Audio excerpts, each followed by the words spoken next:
bet I know what you're thinking. Did I miss the snack table on the way in? I brought with me an innovation that I want to share with you. But before I show it to you, I want to tell you a little bit about it. Because I've had this in my house for over 5 years.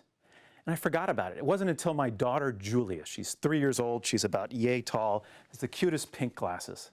She reminded me what an impact that this product has had. They sell over 1 million units per day.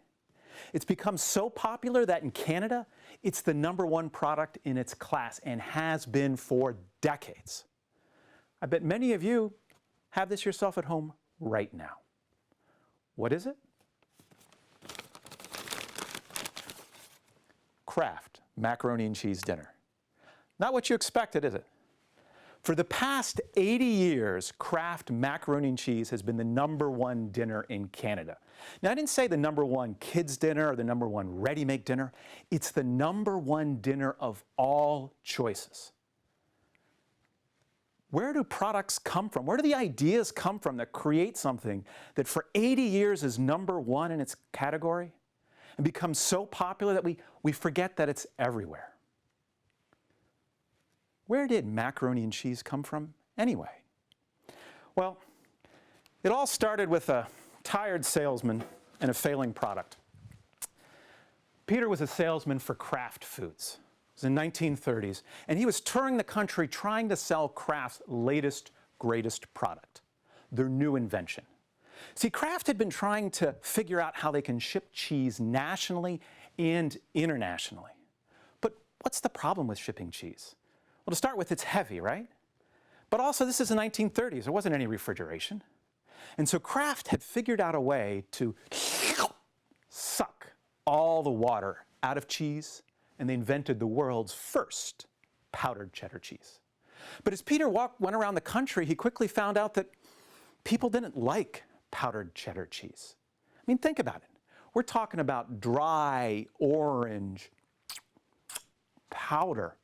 I get dry mouth just talking about it. And here Peter was. He had just arrived in St. Louis, Missouri. And he was doing what he always did. He was doing a set of demos. And a Monday morning, he went up to the local grocer, and he started setting up his demo. And so what he'd do is he'd take out a big square table, and he'd put a sign in the back, Kraft Foods, cheddar cheese. Then he'd pull out his packets of cheddar cheese, and he'd stack them up on the table. And he stood back and looked at it. But it looked just like it did everywhere. Then he turned over and looked at the grocer and said, "Hey, Bob, what do you think?" "Well, Pete, we do sell powdered milk, but people kind of prefer real milk. We don't sell powdered cheese because powdered eggs because people want real eggs." Powdered cheese? I'm sure they're going to love it. Thanks. And so this was the problem. Everywhere Peter went, people didn't want a powdered product. This was the 1930s. If you wanted meat, you went to the butcher.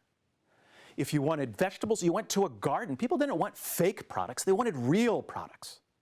People didn't want powdered anything. They didn't care that it was easy to ship.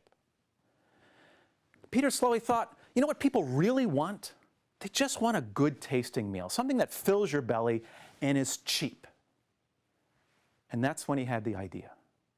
That's when Peter walked back into the pasta aisle, and he pulled out a box of pasta, macaroni to be specific. And he sat it down on his display table, took a rubber band out of his pocket, and rubber banded that packet of cheese to that box of pasta. And on that cool spring morning in 1937, Kraft Macaroni and Cheese was born. It was a huge success. It sold for 19 cents. This was right after the Depression. It tasted great. It filled your belly. It was cheap. It was the perfect product. And for the next 80 years, it continued to be a top favorite all over North America.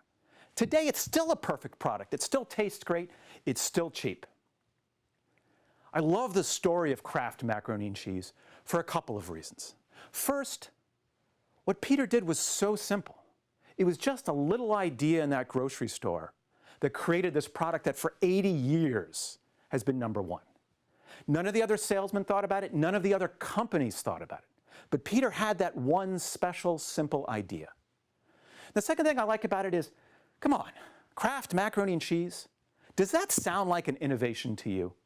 When we think about innovation, we think about, I don't know, some super brilliant person out in Silicon Valley that creates a brand new technology, maybe a new electronic gadget or maybe a new app for our phone. We don't think about macaroni and cheese. But innovation isn't limited to just technology. Innovation is around us everywhere, in every walk of life. And it's done by people like you and me and Peter.